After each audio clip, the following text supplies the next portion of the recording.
Hello, found footage fans, and welcome to We Found a Tape. Join us as we hit play and uncover what lies beyond the tape.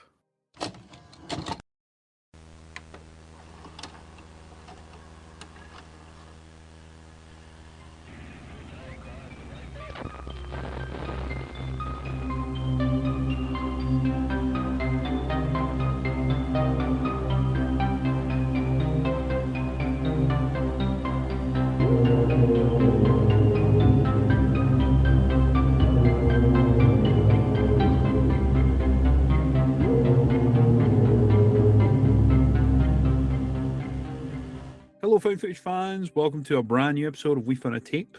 And today we're going to be talking about a rather festive movie that is set in the 4th of July, which has just recently passed us. And today we're going to be talking about The Bay. You know, you always think that alien invasions are going to come and things like that. You never think it's going to come from the water. Right, yeah. Yeah, this was an interesting one for sure. And it's not so it's funny because I don't think they're aliens, it's just isopods, which are like Right. crustacean type, so like almost like a tapeworm, like a what's the term for it? I don't Well, yeah, it's an isopod, so it's kind of like I guess in a way they're parasites now. parasites, that's the word. That's the word I was trying to think of. Yeah, and I was saying that into the effect of, we usually look for, if anything's going to come to get us, it's usually from the sky and not from the ocean. Ah, okay, right. I get you. Totally, yeah. And do you know, for me, the two scariest places to be are probably either in the sky in outer space or in the ocean. Like deep ocean freaks the shit out of me. I wouldn't know which one is scarier because they're both have you're both scared of them for two different reasons, but like one and the same, if that makes sense, because they're both so vast and unexplored. Like the ocean, what have we only discovered? Like 10-15% of the ocean? Maybe I'm being generous there in that percentage, but something like that. But yeah, like, in space, you get outside the suit, you're going to freeze to death because it's so cold out there. There's no air to breathe, things like that. Same thing in the ocean. You got to hold your breath or have some kind of like breathing gear to go down. You go down so deep, you're going to get crushed by the pressure. So, depending on which way you go, you're screwed pretty much. For sure, yeah. I don't know. There's something about being submerged underwater that is inherently freakier because you can feel it around you. You can feel it going in like inside you. Like if you're out in outer space, like it would probably just feel more like a feeling just happening. You're just like almost like combustion type. But I think when you're underwater, like to me, the thought of drowning is one of the most terrifying things that I could ever think of. So Yeah, no, you're spot on, man. I definitely forget, and I can't swim to save my life, and I go fishing all the time. yeah, So, yeah, it's definitely scarier. Like I will get on a boat, without any fear because of the enjoyment of going fishing. But if I were to stop and think about it, I'd probably start freaking out. So I never think about it. But thankfully, knock on wood, it has not happened yet. So yeah. And fact about in Loch Ness, the river or the lake area it's got peat in the body of water, so it's black. So it's oh, not is as that if why it's black? like yeah, that's why it's black. It's got peat in the lake, and it's literally pitch black, so you can't see. Like sometimes you get like nice blue, crystal clear oceans. Like that's not it. It basically just, to me, it would just feel like I'd be jumping into like charcoal water. Damn. That's how I'd think. I've never swam in Loch Ness. I don't really want to, but You never even like stuck your feet like in the water, like just like in the edge of the water? no, No. no, no. Yeah, Closest no, you're getting is a shower.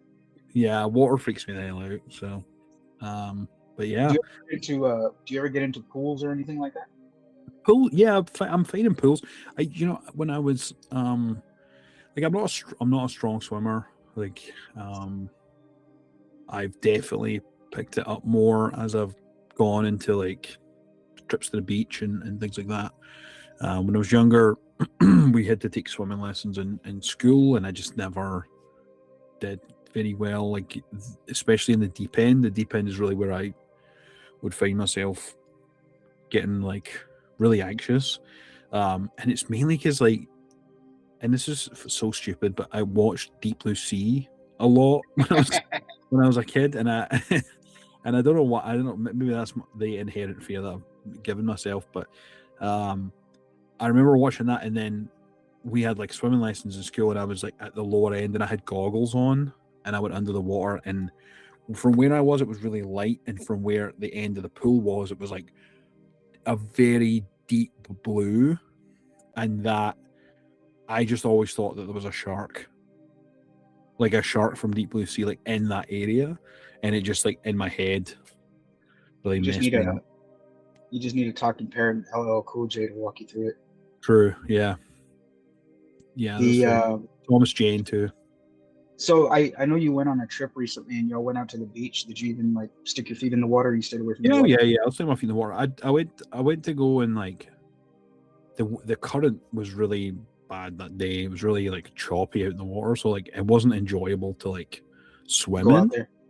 Yeah, in some cases where we go, sometimes it's calm and you can really like swim about and stuff. And like I won't go out too far, but yeah, that was pretty choppy weather or choppy water. Since y'all went to Virginia, isn't that where the Chesapeake Bay is? So yeah, part of it's in it's mostly in Maryland, and also parts of like I think like Northern Virginia, West, like yeah, that sort of area. And I'm pretty sure it wasn't this recent Fourth of July, but the last Fourth of July. I'm pretty sure we went to the Chesapeake.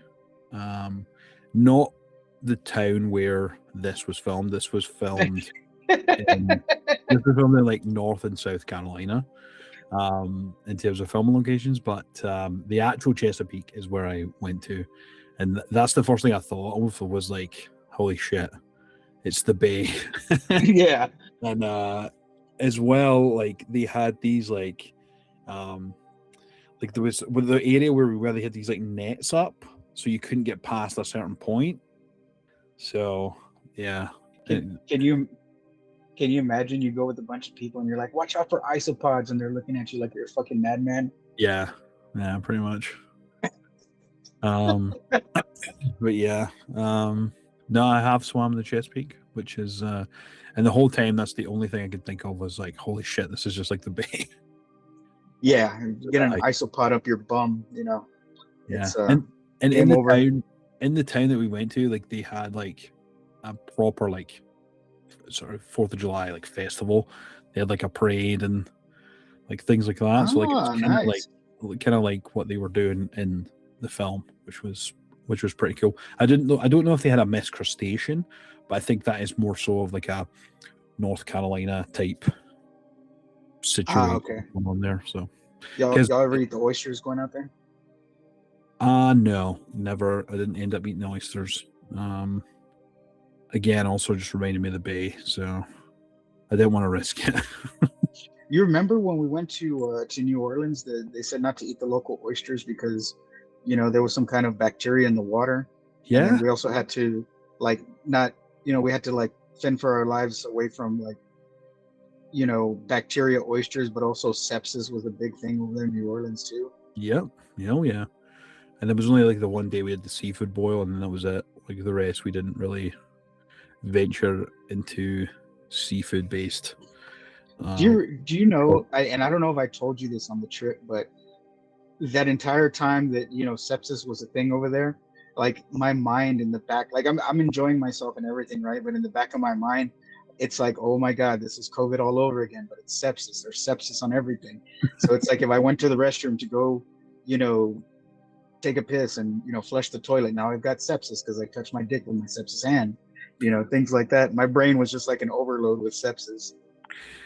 Oh, and I mean, the type of film that we're going to talk about in today's episode, like the type of boils and shit, and like sepsis was a big thing and a big plot point of the film itself, because Yeah, like people were getting real fucked up. So yeah. This movie was very interesting, very well done, and I really like how they incorporated everything, like from the news report. Oh, well, they weren't news reports; they're more like people filming the actual speech of the mayor, whoever he was, of the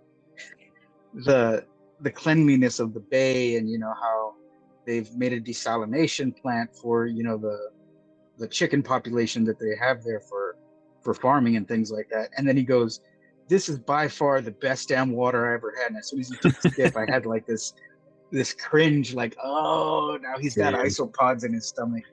Yeah, same. Um, and really, with this, the and it really was the. I've seen this movie a few times, but really this time when I really started to analyze it, is when I kind of fully understood why now this is happening. Is that basically the point of the brackish water that was made in the Chesapeake Bay as a result of the runoff and the toxicity of the of that salination plant, um, and it coming into contact with the isopods that were found by the marine biologists. It basically merged the two together, so it made isopods on steroids that were incredibly harmful to humans. Is kind of how I um, understood it watching it again from like this type of lens of analyzing it. And another thing I also watched, because I have a copy of this on DVD. I watched a featurette with the Mhm. director, and that was also very helpful in terms of filling in a lot of those gaps that helped to really solidify the story for me, which was really cool.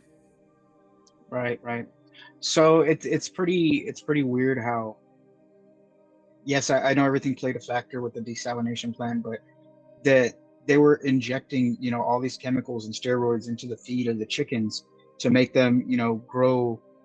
What would have taken a full-grown chicken like 7 or 8 months to grow, it took them like 3 or 4 with the added chemicals and steroids and all that shit that they were putting in the food. Makes perfect sense that it's that excess stuff is still in the feces that's running off into the water. Now the isopods are feeding on it, and now they're growing into super isopods. But it's like if the chemicals made them go mad and like cannibalistic and you know hungry for human flesh, and they're eating, well, I mean, just not human flesh, but anything that they can eat, like the fish and all that stuff. So yeah. Yeah, and it's done really well in this film. It's super disgusting, and a lot of the practical effects and things like that um, are done really well. Some things really about the film before we jump into talking about it. So first of all, this was made in 2012, so this is about 14 years old now. It was directed by Barry Levinson, and Barry Levinson, which this blows my mind. Barry Levinson directed Rain Man. He directed Good Morning Vietnam. He directed Toys with Robin Williams, and he directed the movie Sphere. So those are like really high budget Hollywood successful films. And with this one, it had a budget of 2 million, which is a lot for this type of film. Yeah, it is. In terms of the box office, it didn't do well. It didn't do well at the box office at the time. It made 1.6 apparently nationwide. But the impetus or the genesis of this film really came from him being approached to make a documentary about the Chesapeake Bay, because in reality, the Chesapeake Bay is filled with runoff and like, just chemical shit, brackish water and stuff. And apparently he'd seen a documentary that was specifically about the Chesapeake Bay that he had seen, and he was like, well, this documentary is fantastic, first of all, but it also didn't do anything because this is still happening. So it then gave him this idea to be able to make a film that would hopefully put the fear into people to try and make a change. Like, if you can't do it by telling people like this is what's happened with the reality of it, and here is a fictional story that is mostly based on true events. Like, it's like 90% true, apart from the fact that the isopods are not flesh-eating monsters and a town didn't get eradicated. But I think it's kind of more of a warning call to say, if you don't clean this up, then this could happen. That's kind of the genesis of where the idea of the film came from. It also premiered at TIFF, the Toronto International Film Festival, which is a big mecca for genre films, particularly. And it, at the time, I don't think he's done any other horror movies, but this was the only horror movie that Barry Levinson had done to date. Everything else had been comedy or drama and things like that, or documentary. And this was one in particular. It was his only horror film. Dude, I would really like to pick his brain about his time working with Robin Williams. I'm sure he has some stories. Oh yeah, and those are just the main ones that I picked. There actually is a few. They worked with Robin Williams. Man of the Year is another one. Oh, nice. He directed that. There's a bunch. Like, definitely check out his filmography. There's a lot of films that he's done. He's a very established director. So, and his only horror film, and he wanted to do it mixed media, is the sort of main plot point or way to get the story across. And I think it's done very well because it's done in a cinematic way, but it's using the mixed media of like iPhones and news broadcasts and surveillance footage and like websites where they're like recording vlogs to like put onto their website, like a sort of government conspiracy type website and things. Like, it's very elaborate in terms of a mockumentary, which I think is it's, for me, it's probably up there as one of the better ones, to be fair. Yeah. I remember first seeing it and being really blown away by it, and I've seen it a number of times now, and I really have a high appreciation of it. So that's kind of a spoiler for later on when we rate it. Is I'm probably going to give it a decent rating. Yeah, I mean, that's fair, dude. It's up there as far as one of the best ones made. What I really enjoyed that you mentioned was the mixed media, because it went so well with it everywhere that they used it. Just from the reports, the mayor giving his speech and somebody recording it, the surveillance of the dock when that couple came out. They were looking around, things like that. The guy had a camera, so he was filming everything. So that gave purpose to the cameras. And that's super important in this, because you don't want to just start filming something and not acknowledge the camera. Totally, yeah. And another sort of key point that I think really helps put this home in terms of it being such a well received and a well done movie is that it sticks to the rules of not only found footage but of the mockumentary style, where it really every camera that's used as a cinematic technique or a storytelling technique is used in a way that it's explained why it's being used ultimately. It's done very well, and for a Hollywood director, it would be easy just to make a sort of hybrid of that, where you've got some elements that are this found footage style or camera style, and then the rest is all highly cinematic with dramatic moments and things like that.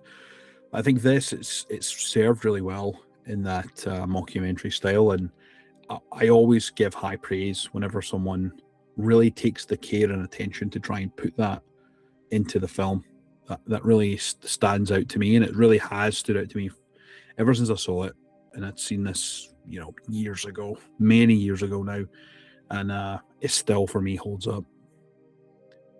Yeah, and I think part of it too is not only the person that made it, the director, but it doesn't hurt to have a big budget. That definitely does help. Yeah. And in the same instance, I mean, a good movie can be made on a big budget or a small budget. We've even seen some found footage movies that somebody's only spent less than $1,000 or $2,000, and they've made something great. So I mean, it can go both ways. But I think with this movie, because of the story that they're telling, that budget was really needed to make this happen, and they really pulled it off. Yeah, no, that's a very good point. I appreciate that as well. It's not your typical. It's definitely up there in terms of budget, in terms of things like, how Cloverfield is, like Right. those types of like Hollywood, like ways to break in, following the likes of Paranormal Activity, really using that as a technique. And I think you're totally right. I think having a bigger budget here definitely helped it. Cinematically, I think storytelling wise, I think it's compelling because it's based on true events. Yeah. It's a highly theorized version of those events, and that's what kind of grounds it in that reality, because there is those, especially at the beginning when there's like the mixed, but with the like news reports and things like that talking about it, like I'm pretty sure those are real news reports talking about things like the runoff and brackish waters and the plants and things like that. Like that is definitely something that was true to that area, and being able to put that into a story to make it compelling and also still have the horror elements. I'm all in on that one. Yeah, for sure. How funny would it be if that town really, caught wind of the movie and decided to like market it a bit? And you go out there and they have a festival every year, and they have a carousel where you can ride the isopods instead of the horses, and it's just a bunch of isopods just going in a circle with kids riding them. Hell yeah. One thing though, I do kind of want to, maybe this will burst your bubble a wee bit, David, but the town in which this is set is actually not real. Well, I mean, yeah. But you mean like the filming location of where it was? Well, yeah, I mean the filming location, but I assume the town was a real town, being that it's kind of like based on true events. But well, yeah, that kind of does burst my bubble a little bit. Yeah. So much for my marketing geniusness over here. Making a carousel with riding isopods. It is a very good idea, though, and I think anyone that is from a town in Maryland that is associated with the Chesapeake Bay, that you should probably think of this. And all the found footage fans from all over the world will come over and check out the isopod ride. But yeah, Claridge, Maryland is the fictitious town in which the story is set. So yeah. Well, now I'm kind of bummed. It's like you just told me Santa Claus isn't real shit. Well, it's like a little like sort of white lie kind of thing. It's like I don't think they wanted to like literally badmouth a town where they're basically running chicken shit into the water to make it all muddy and gross and disgusting. So I wonder if they really do have like a big farming population of chickens there, and that really does have runoff. Yeah, I'm pretty sure. Like, one thing I know as well when we watched it, Serena mentioned Erin Brockovich was, which me personally, I've never seen Erin Brockovich.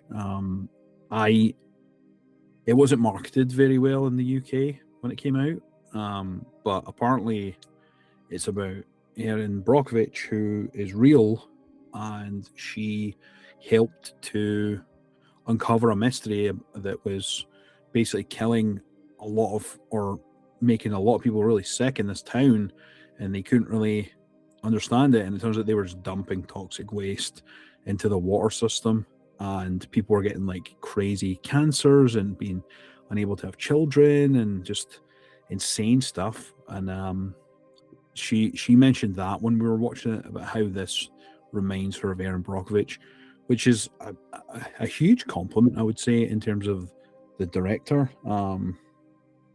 which is pretty cool, because I mean, I'm pretty sure Julia Roberts won an Oscar for Erin Brockovich, so that's definitely something.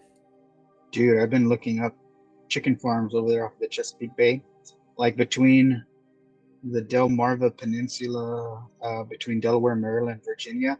They have over 1,200 independent growers, and they make hundreds of millions of broiler chickens annually, generating billions in economic revenue.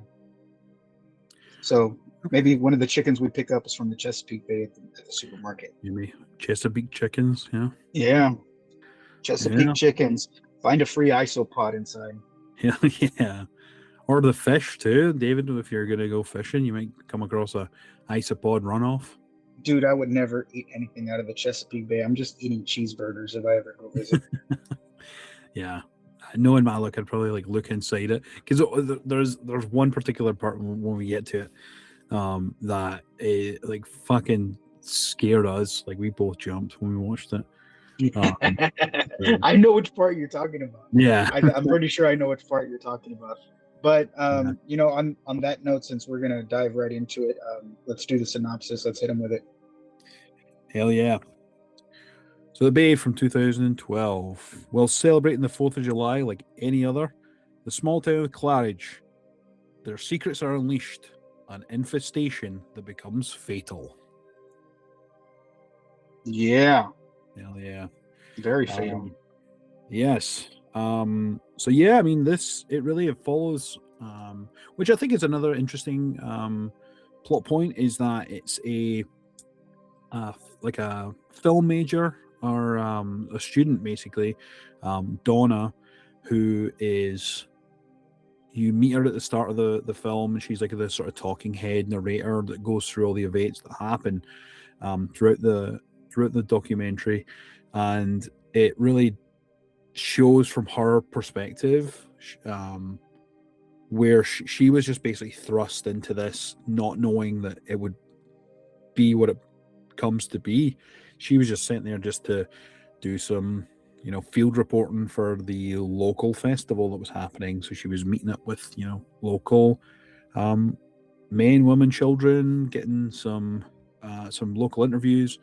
But while that's all happening, it sends you back a couple of weeks to show you that there's a couple who are out, and they're, I believe they're like marine biologists, marine researchers, who are out there testing the bay, testing the water levels and the brackish water to provide readings to the town and the county, to let them know about what's happening in the Chesapeake Bay.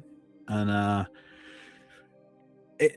it's quite interesting the way in which they do this. And as a point that I noted down, it's done in a very non-linear fashion, which is common for like cinematic films, where they'll tell you like a part of the story, and then they'll jump back to another part that happened previously, and then they'll jump forward again, and they'll tell you some more, and then they'll jump back, and it'll help to fill in all the gaps and really build that immersiveness.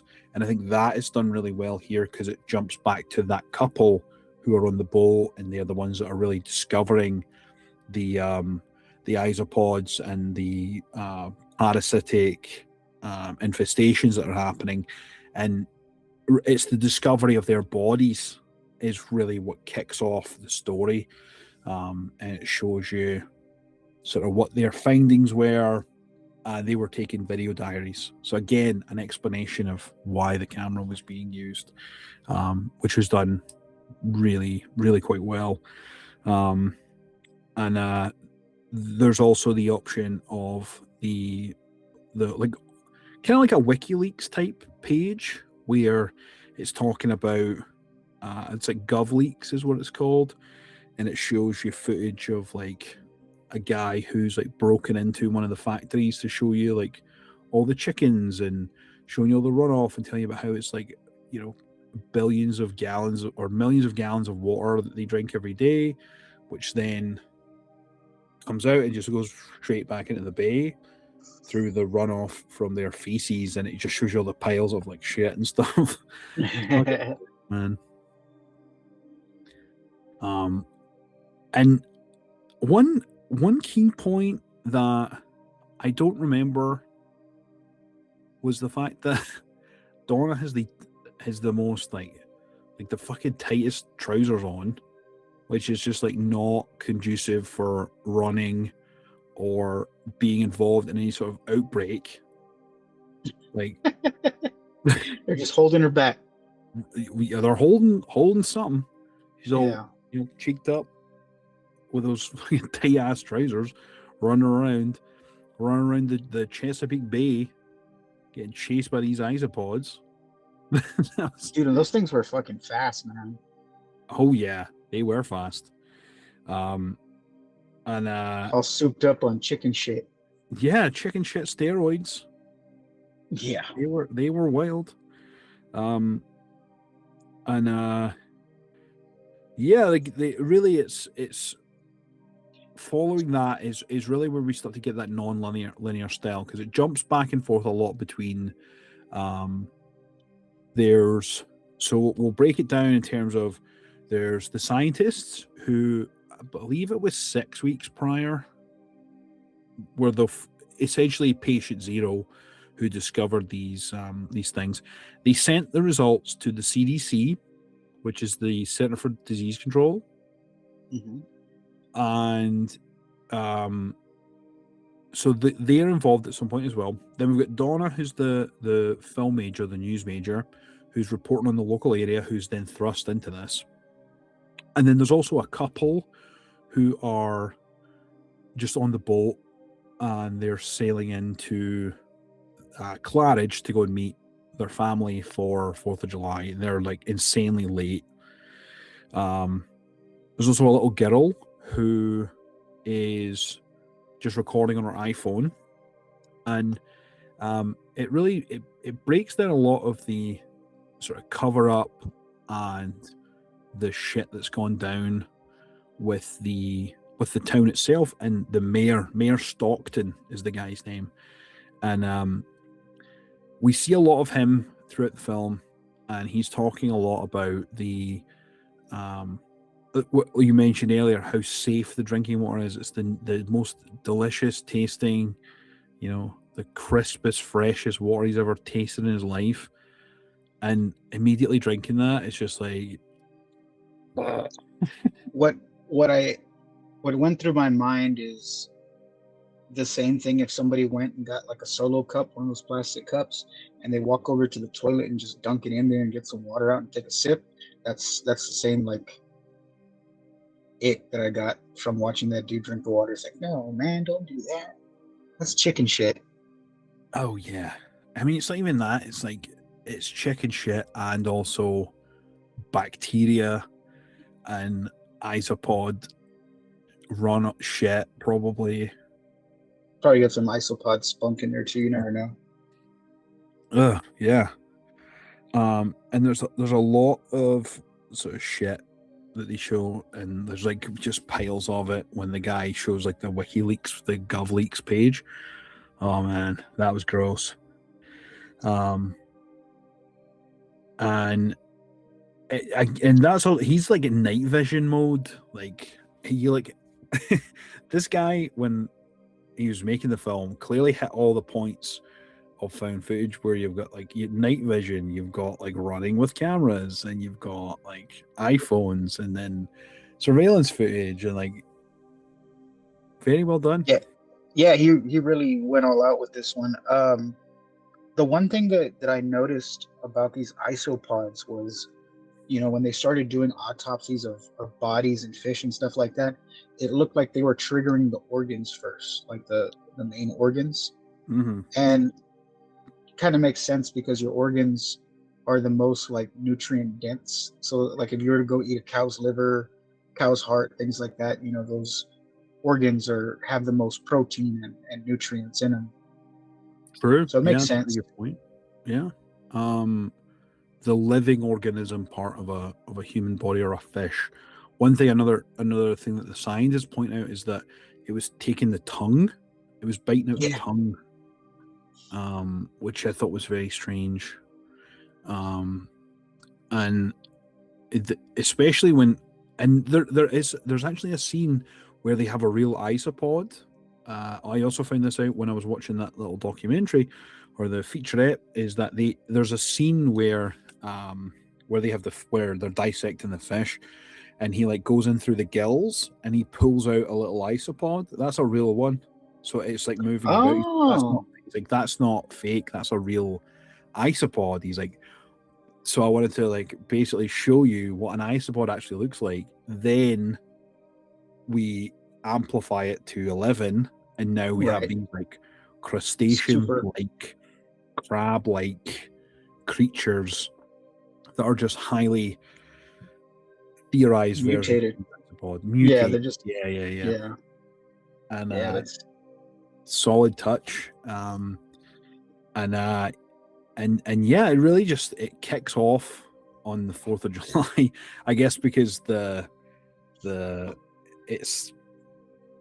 found it, but it wasn't caught in time. Like the CDC and like there's another government agency who is basically told about it, and they just like pass it around. No one really knows what to do with it.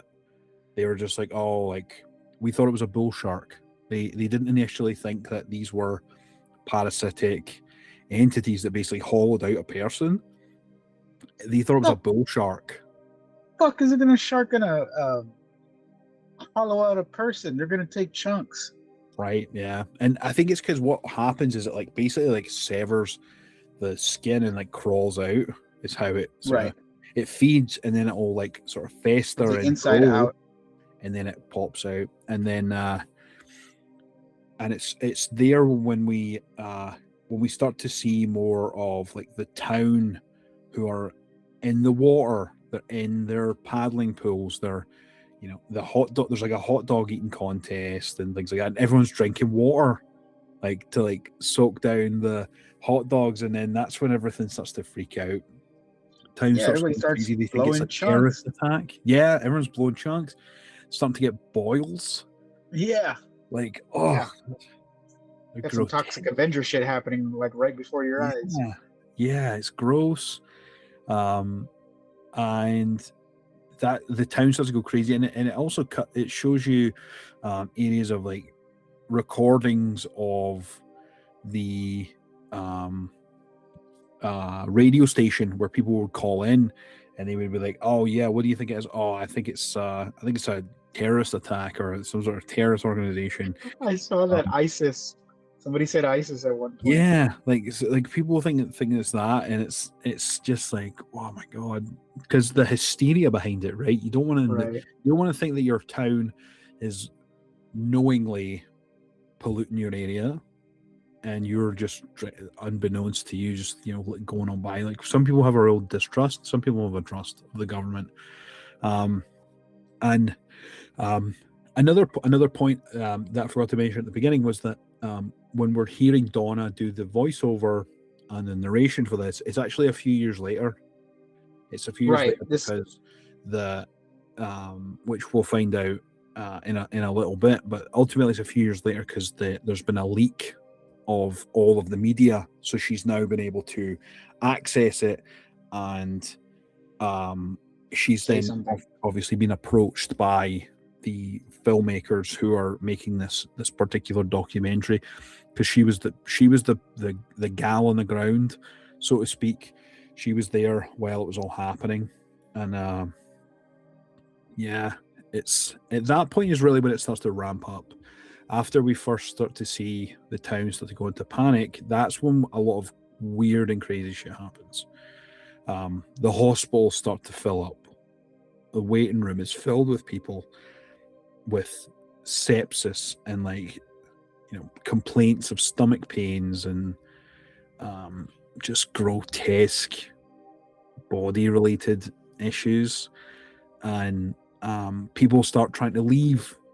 The bridge to get out of town is backed up. No one's going anywhere. Everyone's stuck. They can't leave, and they ultimately shut down the bridge. The government shuts down the bridge, which is containment 101. Right. Where they don't Block want all this. exits. Exactly. They don't want this getting out, which is pretty messed up. And yeah, that's when we also meet the doctor. There's a doctor at the hospital who he's basically doing video diaries, and then there's the calls that he's having with the CDC and the other government agencies, and they're basically trying to figure out what the hell is happening because they don't know, they don't have a clue. They're just like, oh, they're just going down the list of possible symptoms for viruses and things like that. Like, what are we seeing? And this doctor is just beside himself because so many people are coming in so quickly with all the same symptoms. And, you start looking at some kind of like viral attack or, things like that. So there's a lot of things up in the air at this point. Nobody knows where it's going. For sure. And the one part that really got me was there was a bunch of people out and they were fishing, and they catch the fish, they reel it in, and then the guy's holding up the fish, and then the isopod runs out and jumps on his arm. Is that the part you were thinking of? No, that's not the part. But I mean, that's a scary part because it's just like if you were to pick up a shoe and a spider runs out of it, runs up your arm. Right, you know what I mean? Right, runs up your arm and Yeah. bites him and shit. Oh, that was terrifying. I did jump at that part, but the one that got me was the one. So it's the couple that had gotten off the boat. It was the mother that was trying to warn them to stay on the boat, and they get off and they're searching around and everything, and they find the body next to the fountain, and they're looking at the guy with the half-eaten face, and the eye moves. That's what got me, was the eye that moved. There's another part that also got me was following that once the couple reaches town, which the husband he gets pushed in the water, and at that point we all know what's happened. They don't know. They're completely oblivious. So he jumps out, and he obviously he was like, oh, some of it got in my mouth. Oh, it's disgusting. And I'm like, oh my fucking god, this guy. And it's in my mouth.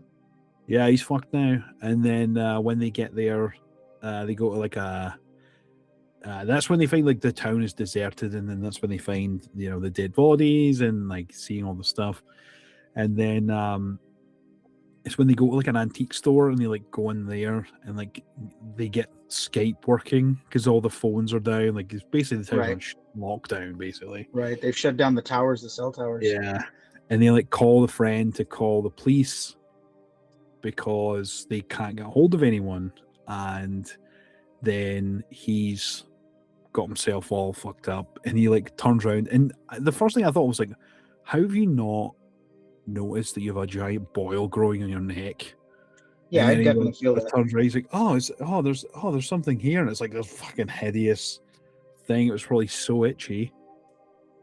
What I found very interesting, that part of the containment protocol was, and we find this out later on. I'm kind of jumping forward a bit, but the reporter, as she's narrating the documentary, she pointed out that this woman that survived this was either paid off by the government or something like that, or compensated for that because of the issue that had happened, but at the same time a cease and desist, not to speak about it. So they were trying to cover it up very well, by any survivors. They compensated them, but also told them, hey, we're giving you this money, but you got to shut the fuck up and not say anything.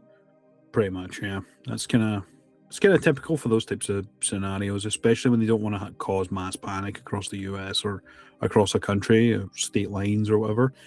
You don't want to cause mass panic, so like they'd rather hush a few than let a lot know. And yeah, you kind of, as it progresses, we also see that there's some other areas in the town which are um, we get to see some like police cam footage, because there's also first responders who are going to locations of people who have just been part of all this and then just gone home. They haven't went to the hospital, they haven't went to, out in public. They've just gone home to, I guess, to just rest it off. And that's where it kind of gets a bit elaborate there. But there's a couple of cops who go in, and you sort of hear through their comms. You don't see it at this point, but they come into contact with one of them, and it infects one of them. And there's one particular cop who's just like, he picks up on the radio. They're just like, "Oh, kill me, kill me!"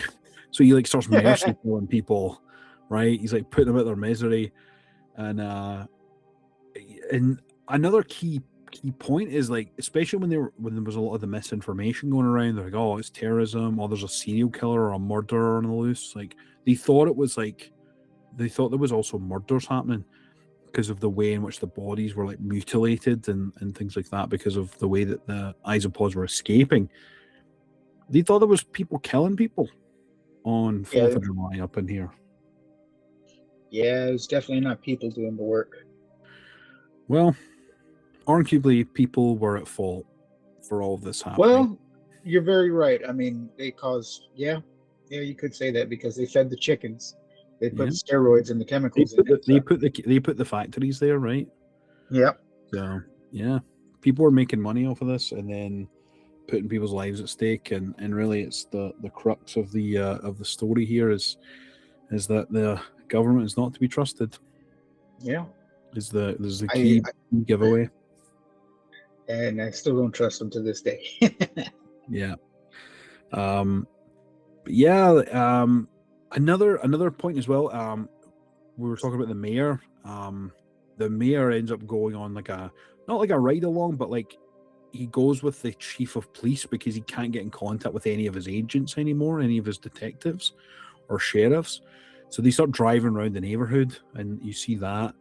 And the mercy kill guy ultimately shoots him. He gets infected, shoots the police chief out of, like, he basically loses his mind and goes insane. Yeah.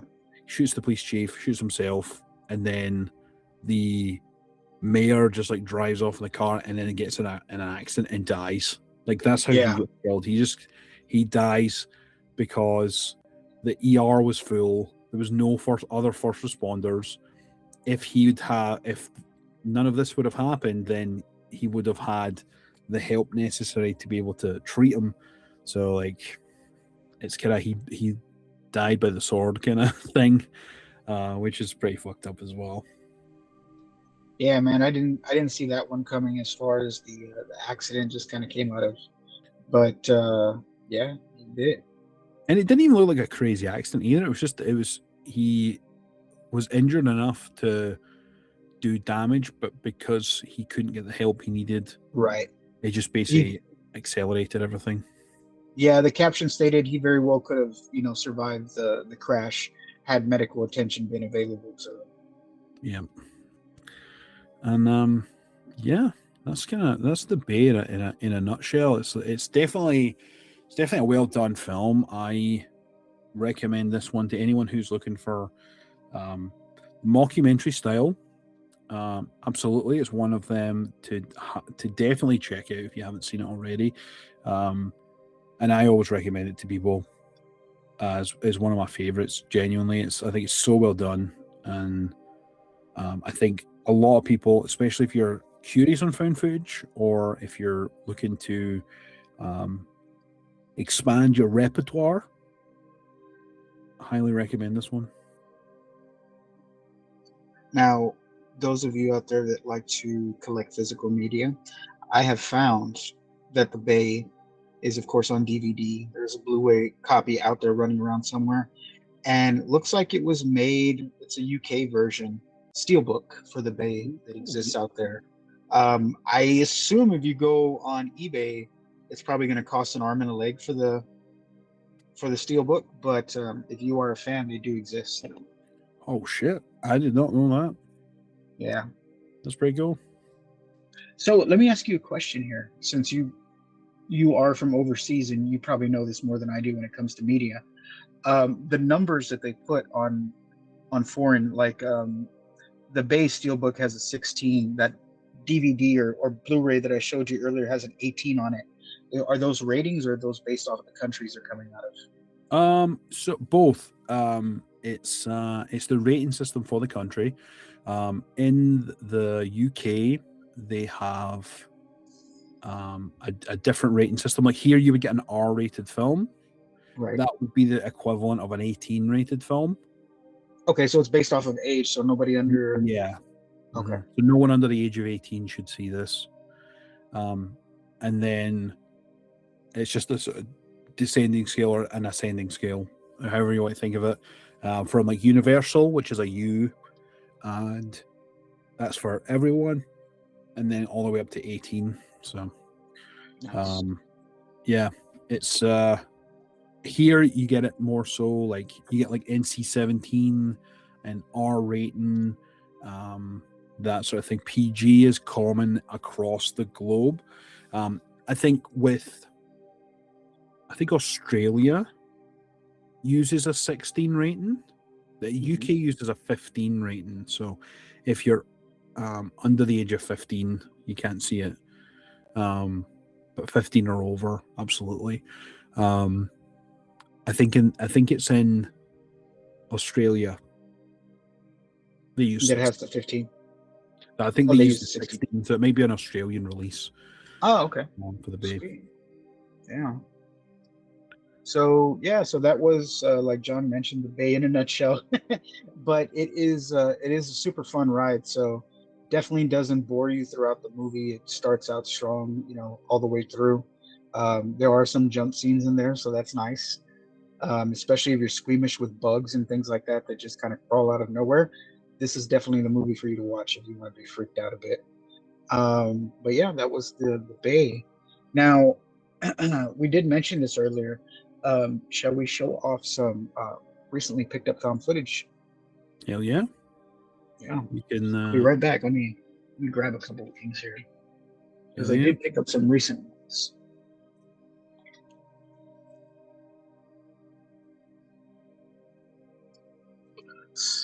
Okay, cool.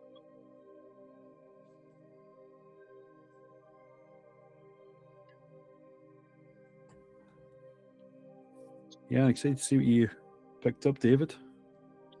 So this one is always a fun one because I don't know if this one was made in Sweden. I feel like it is, but if it's not,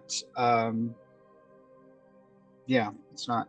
But I truly enjoyed Troll Hunter, and I did happen to find it at a local.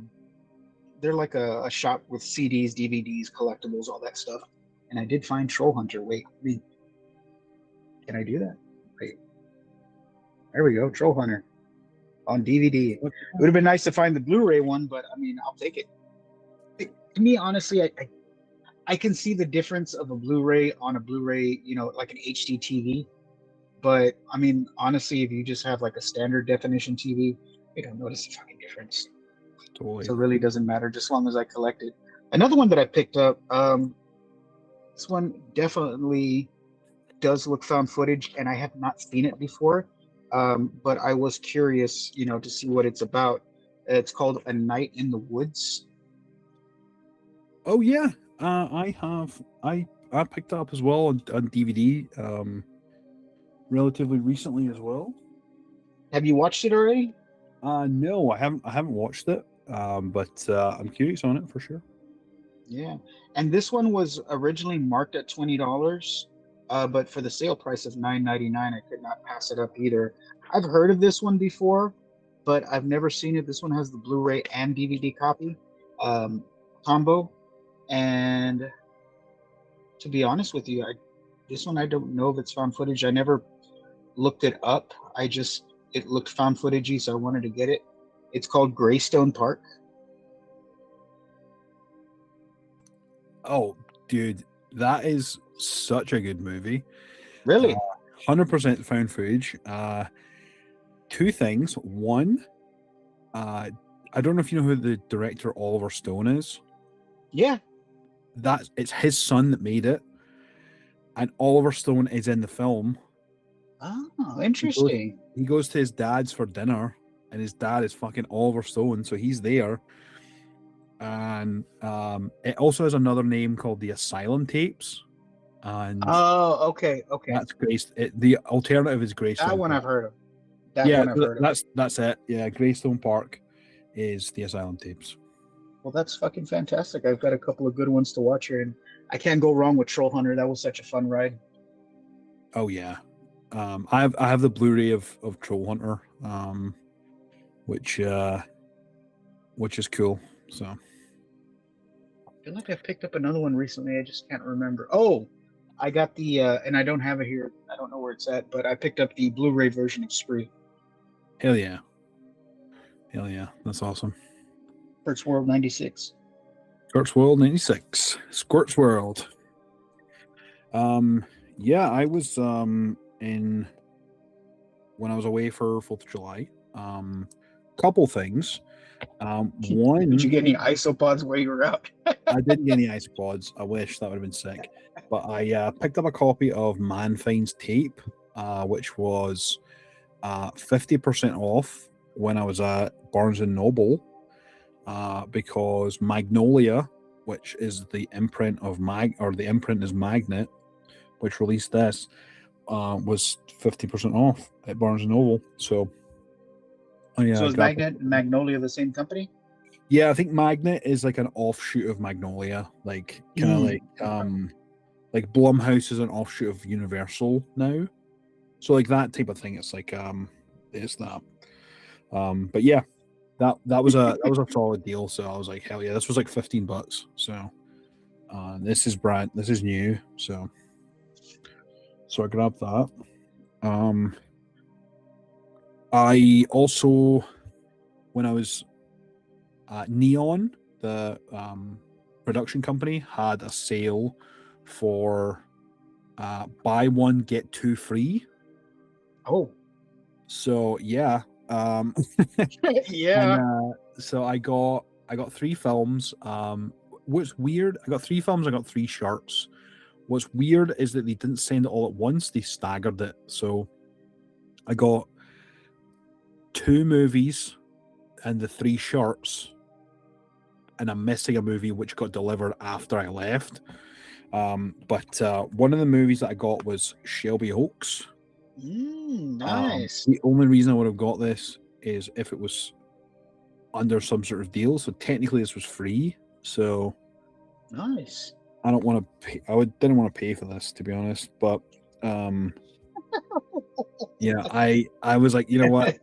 The other 2 movies I got were Cuckoo, which was awesome. Oh, that was a good movie. Yeah, I fucking love that. And then I also got the American version of Nirvana the band, the show, the movie, which has a different cover than the Canadian one. So I got that. And then I also got 3 shirts. I got a shirt for Serena, which was a Cuckoo shirt of the creepy woman. Then I got a long leg shirt, and it's of Long Legs, Nick Cage, and it's fucking creepy as shit, where he's just like standing to the side and like looking off. And it's that on the front, and it's got like a big Long Legs logo on the back. And then the other one I got was a Nirvana the band, the show, the movie shirt, which is like a tour. It's like a tour shirt basically. So I got that, which was awesome. You know, you've mentioned how good this movie is, and I tried to look for it twice already, a week apart, online to see if I can find a copy to watch, and I can't find a copy to watch it. Oh, dude, the thing that you sent me, like the thing you gave me like your login for, right? I found it on there. Like you actually played it to watch it? Yeah. There's one key detail is I don't know if it's a case where you weren't able to find it or you weren't able to get any results for it because technically, so it's spelled Nirvana is two N's. Oh, okay. Nirvana. Nirvana, the band, the show, the That's where movie. that's where I'm fucking up. Okay. So Yeah, because that the may one that I'm that may be finding it. only has one, but every time that I try and click on that one, it's all, this there's an error, you can't play this back. And I'm like, well shit. Yeah. So Okay, well it yeah, turns out I can't spell, so yeah. So try it with two N's at the end of Nirvana, the band, the show, the movie, because they have a TV show and it's a web series, which is where it's based off of. So I'm doing it right now. hell A yeah. little later. While you do that, we also got a Blu-ray upgrade for the Houses October 2, which was a solid find that was on Amazon. That was on like Prime Day, I think. Serena got it on Prime Day for like $7 or something, $9, something like that. So technically that was a free one too?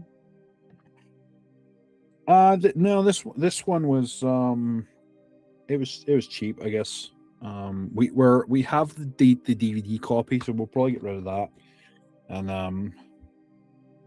And the House of October 2.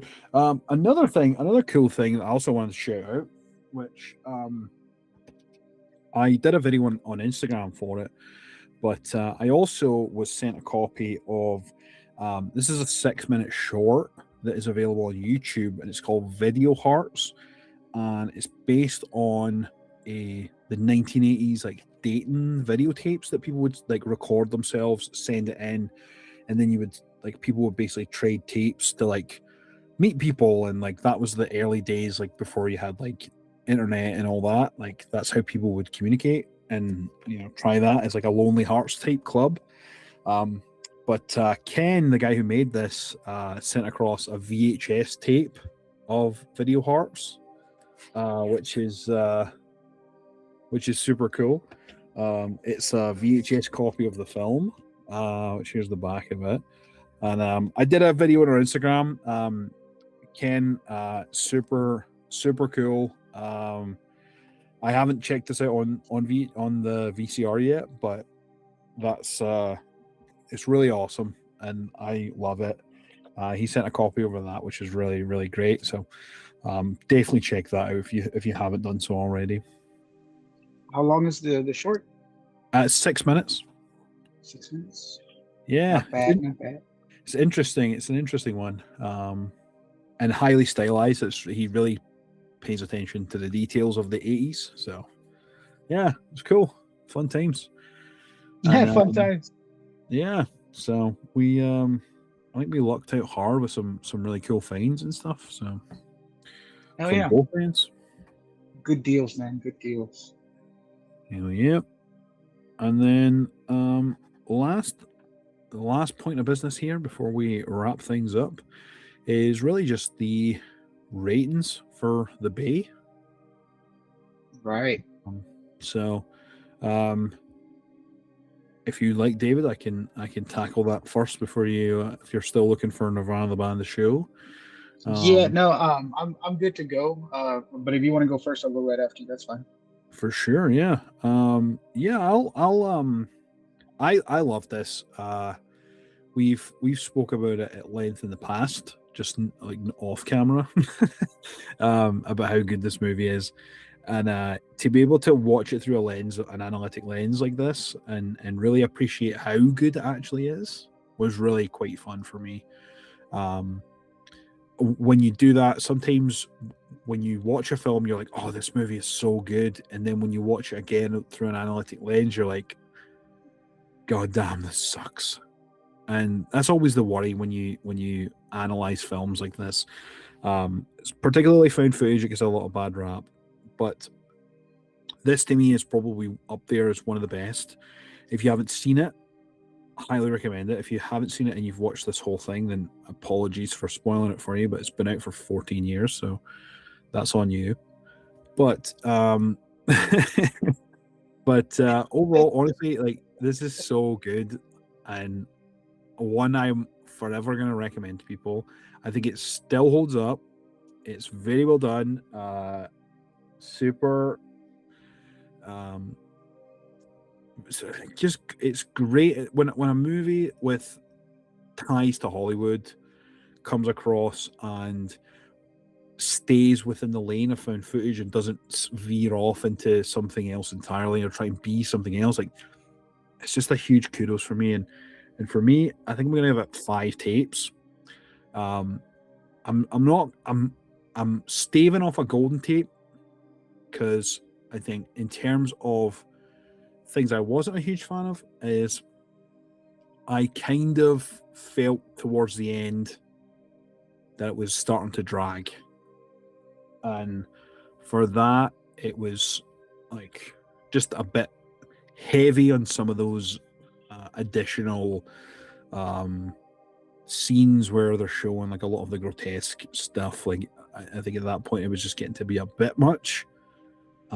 So for that, I'm going to give it 5 tapes, and I highly recommend it. 5 tapes and a like. So in letterboxed terms, I think that would be a 4 tapes and then click and like. So or 4 stars. Nicely done. So I think I am going to be just a tad bit off from you. For me, it's going to be a golden tape just because I am a huge fan of anything with creatures and things like that that'll pop out of anywhere. And I mean, it kept me engaged throughout the whole thing, so that's always a plus. But the things that they used, the budget that they had, clicked together in a way that I don't think that if they didn't have that kind of budget, they definitely wouldn't have the money to make the isopods look like how they look like, and that would have diminished the film. It's one of those lightning in a bottle type things where all the correct ingredients were present to make it what it is. Yes, there were a dragging spot or two, but I feel those spots needed to be there because it's also informative, because it's informing what's going on within the movie. But I enjoyed it all the way through. I mean, I've seen this movie since it came out in 2012 several times, like you did, and it's just as good every time that I see it. Anybody that I have a chance to tell, if they're looking for something to watch, and I turn them on a found footage, it's one of the ones that I would suggest. So for me, it's definitely going to be a golden tape. It's up there for me. Hell yeah, I love that. Yeah, fair point. Yeah, I think. Yeah, I think it's just like it's almost like too much exposure to some of those like grotesque things that like Yeah, they're more so shot. Like there's one particular scene where she's in the car, she's in the police car after the pregnant woman. She's in the car, and this like old woman like sort of pops out the side, and then like a fucking isopod like comes out of her neck or whatever, or like her mouth or some shit. Just like, oh man. But the one thing that wasn't answered, and I was curious about, that the baby get an isopod. You know what I mean? Because that baby was just out in the open. Anything could have like crawled up that thing and gotten into the baby. So that's one of those things that I was curious about. That would have been, I think maybe that would have been too much if they like. I think so. If they like showed a baby and it's like fucking like, like that would have been a bit too much. But yeah, I think it would have been very out there to actually film something like that. But it would have been like in one of those sideways reports where it's kind of saying the woman survived. Unfortunately, the husband and the baby didn't survive. So that means something happened to the baby without giving you everything. right. And then they just kind of say that the woman survived, and she was compensated and all that stuff, and that's why she's not speaking to them, because hush money. Yeah, no, that's a fair point. Yeah, overall though, fantastic. I think it was really great, well done film, really thought out, really methodical.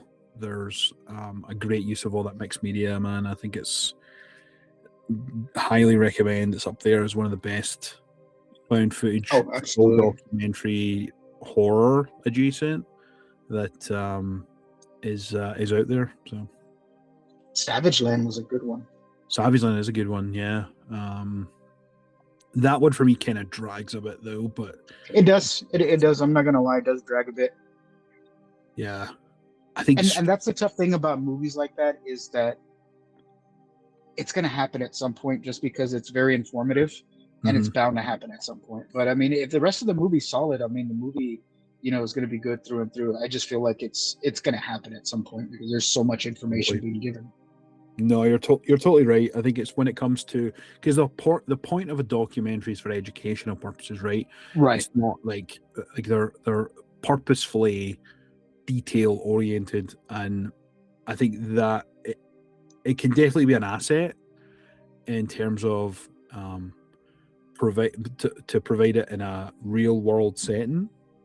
Absolutely. I think there's also times where it can go against, where it's like, I don't know, really trying to fit a round hole in a square peg in a round hole type thing, where it's like really trying too hard to be like a Yeah. documentary, is like that's where it can be that.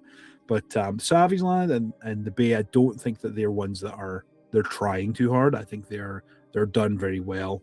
I think it's Right. yeah, it's done incredibly well, and both highly recommend checking those out Absolutely. for sure. And I think that that's going to be the end of our show today. Hope you enjoyed us talking about the Bay. I know we had a blast doing it, because this movie is fantastic. So if you haven't already watched it, give it a watch. You will not be disappointed. Definitely not. And if you are fans of found footage like we are, also check out Found TV. Found TV is a great place for found footage movies. It currently has the highest number of found footage movies available on any streaming service. And if you use code We Found a Tape, you'll get $10 off a 12-month subscription, which is always good. And with that, you get no ads, you get access to Found TV Plus membership bonuses, such as seeing their new content a day early. You also get discounts from the merchandise store. And again, no ads, which is great when areas like Tubi or POV, things like that, will give you ads. So, Absolutely. And I think them Found TV having now the largest library of found footage at the annual subscription rate, I mean, it's a steal, dude. Like, it's worth its weight in gold. Like, and they're just adding onto it every month, and it's not just one or two movies. It's a lot of movies that are being added, shows, shorts, things like that. So, yeah, absolutely. If you are a fan, or you're just getting into found footage, I mean, no better place to go to get your fix. definitely. And yeah, from us, thank you for taking the time to listen. Also, check us out on Instagram at We Found a Tape. You can find us on Spotify, Amazon, Apple, anywhere you listen to podcasts, as well as YouTube. We're all on there. You will be able to find our past episodes where we interview filmmakers. We also analyze found footage movies. So, thank you for taking the time to join us today, and have a great rest of your day or evening. Absolutely. Absolutely. And remember, don't go into the water. There's isopods in there. Be kind, rewind, catch you on the next one.